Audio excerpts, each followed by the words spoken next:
Essa semana nós estamos nos preparativos para Pêssar, então toda a série de vídeos de segunda até sexta vai ser focada nisso. E eu decidi que eu vou analisar com vocês as 15 etapas que a gente tem num Seder de Pêssar, vendo, é claro, o significado cabalístico delas, passados por livros como o Zohar e cabalistas como o Isaac Luria. Eu sou Yair Alon e esse é o Zohar Diário.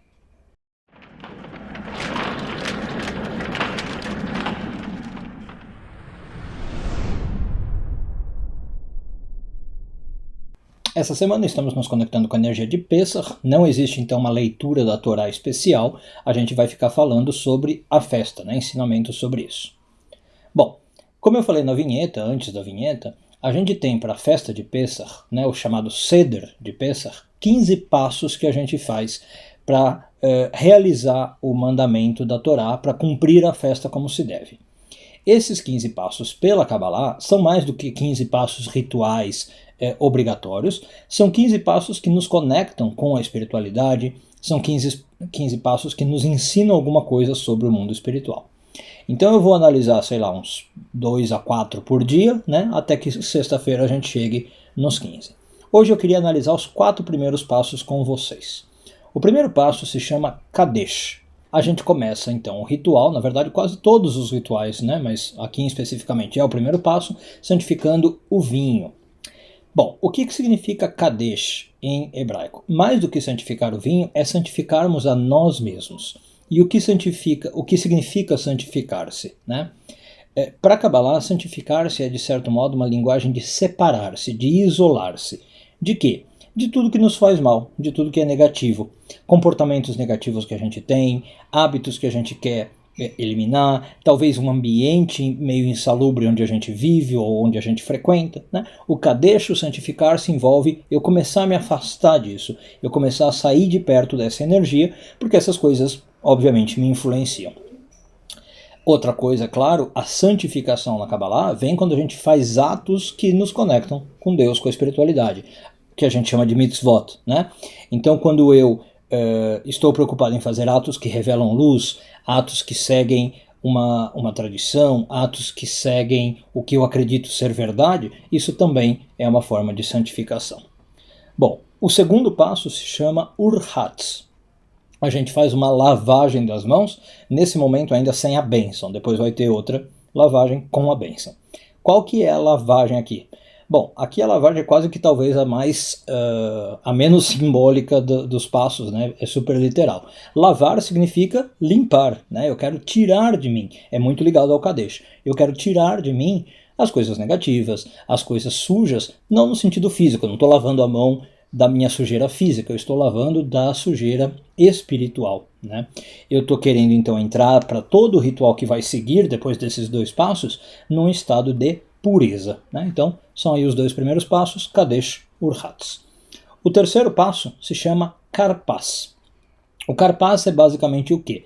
No literal, você pegar um vegetal, geralmente a gente pega batata, legume ou vegetal, geralmente a gente pega batata, e mergulha na água com sal, faz o ritual e come. Bom, o que isso simboliza? Tem algumas explicações, vou focar em algumas. O Karpas, esse vegetal, esse legume, representa, antes de mais nada, humildade. É um alimento simples, é um alimento que não é elaborado, você praticamente pode tirar ele da terra e comer, como a batata. E ele mostra a importância de nós termos essa humildade em nós.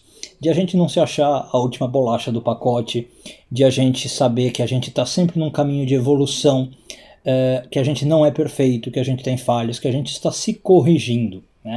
E aí o fato, inclusive, de você mergulhar esse vegetal na água com sal, essa água com sal pode ser representada como o suor que a gente precisa para fazer essa evolução, o nosso suor é salgado, e as lágrimas que às vezes a gente vai derramar nessa trajetória. Não é uma trajetória fácil, é uma trajetória que exige labuta, mas ela vale bastante a pena, a gente está aqui para isso.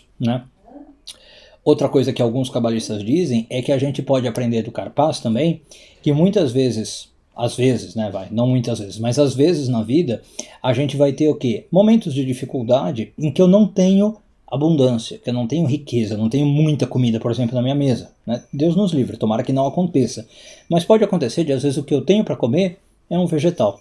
e eu tenho que me contentar com isso, né? Eu não tenho que, porque eu só posso comer aquilo, entrar num estado de tristeza, né? Então, eu claro que tenho que tentar melhorar, sair daquela situação, mas no momento, se é o que eu posso, eu vou comer aquele vegetal com todo o coração e com gratidão. Agora, apesar disso, a gente liga no quarto passo. O quarto passo se chama Yahatz. Yahatz significa dividir. A gente pega uma matzá, divide no meio, né? E o que significa isso? Que apesar do meu nível, não importa em que nível eu esteja, eu sempre tenho como dividir alguma coisa com o próximo, né? Tem um pensamento judaico muito interessante que diz que ninguém nunca é tão pobre que não tenha algo para dividir para o outro, com o outro, né? E ninguém nunca é tão rico que também não tenha algo para ganhar dos outros. Então, a própria matzá ela já representa um pão da pobreza, né? De novo, um pão simples, ele não tem fermento, ele não tem grãos, ele não tem tempero, ele não tem nada. É um pão simples, de humildade novamente.